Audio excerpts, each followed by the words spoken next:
হিসাব বিজ্ঞানে চালানি কারবারে প্রেরিত পণ্য এটা কি এবং কোথায় কোথায় লিখতে হবে। তো চালানি কারবারে প্রেরিত পণ্য বোঝায় আমার কোনো একটা শাখা আছে, সেখানে পণ্যের মজুদ আছে, সেইটা বোঝায়। এটি সমাপনী মজুদ পণ্যের মতো অনেকটা, তাই এটি সম্পদ হিসেবে গণ্য হবে। চালানি কারবারে প্রেরিত পণ্যের মজুদটা সম্পদ হিসেবে গণ্য হবে, কারণ আমি এক জায়গায় পণ্য প্রেরণ করেছি, সেটা মজুদ বোঝায়।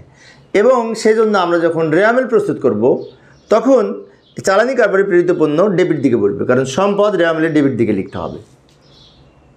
আবার আমরা যখন আর্থিক অবস্থার বিবরণী প্রস্তুত করব, তখন চলতি সম্পদের মধ্যে এই চালানি কারবারে প্রেরিত পণ্যর মজুদ লিখতে হবে।